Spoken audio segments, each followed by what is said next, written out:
Bonjour, je suis aujourd'hui avec Florence Escaravage qui a mis au point une méthode pour trouver l'amour qui s'appelle la méthode de Florence et qui a également fondé Love Intelligence. Florence nous donne ses astuces et ses conseils dans le domaine amoureux et on aborde un point important, comment faire en sorte que votre ex, vos ex ou votre famille n'entrave pas vos choix amoureux d'aujourd'hui. En fait, la première étape de ma méthode, c'est en effet celle-là, c'est-à-dire faire un petit peu un retour sur le passé pour être sûr que l'influence de sa famille ou nos histoires amoureuses passées n'entravent pas nos choix amoureux d'aujourd'hui. Par exemple, ça m'arrive de rencontrer des personnes qui font un choix lorsqu'elles viennent de divorcer complètement opposé de la personne avec laquelle elles étaient juste avant. Et là, je me dis quel dommage.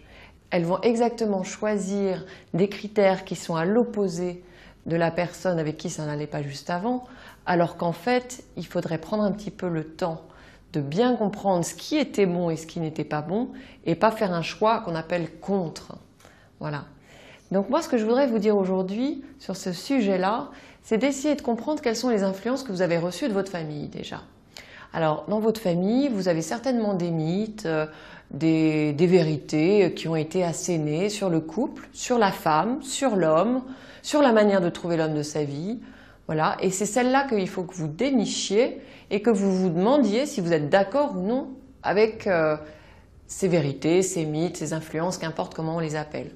Par exemple, un mythe, ça va être « marie-toi dans ta rue » ou le premier homme c'est toujours le bon, ou tous les hommes sont égoïstes, ou une femme doit être intelligente, et donc ça amène certaines femmes à masquer pas mal leur féminité parce qu'elles doivent d'abord montrer leur intelligence. Voilà.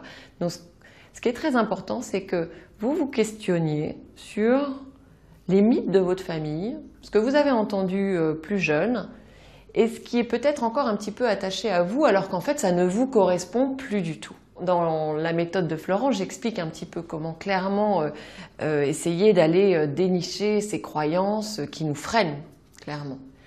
Alors, les relations amoureuses, qui est vraiment la deuxième partie, comment faire en sorte que mes relations amoureuses passées n'entravent pas mon avenir amoureux, c'est d'essayer d'y travailler un petit peu. C'est-à-dire, je prends cette relation avec Paul ou avec Pauline et j'essaye de comprendre ce qui était super, ce qui était moins bien, ce que j'ai envie de garder. Voilà, on partageait ça et ça, c'était vraiment bien. En revanche, on ne partageait pas ça et ça, c'était un vrai problème.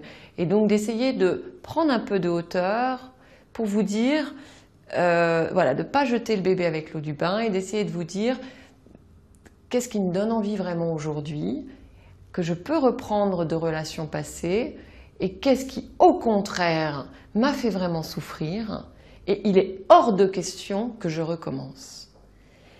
Tant que vous n'avez pas fait ce travail-là, en général, vous reproduisez soit les mêmes schémas d'avant, soit au contraire, vous faites l'inverse, alors qu'en fait, tout n'était pas à jeter. Donc il faut vraiment examiner ces influences, et au fur et à mesure, vous allez les dénicher dans une, voilà, c'est Noël ou il y a un anniversaire et vous entendez une phrase et vous dites mais ça c'est typiquement ma famille, ça c'est typiquement ma mère. Est-ce que ça a encore un impact sur ma vie amoureuse?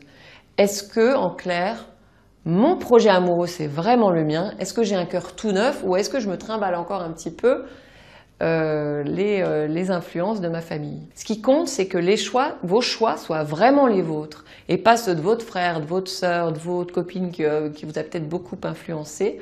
Donc plus vous descendrez en profondeur sur ce qui est important pour vous et que vous comprenez vraiment les valeurs fondamentales qui sont les vôtres, plus naturellement vous allez être attiré par des personnes qui vous correspondent et qui ont vraiment plus de chances d'avoir une relation construite avec vous sur la durée, parce que les liens en fait tissés sont des liens voilà, qui sont sur des valeurs communes et c'est ça qui est le plus essentiel.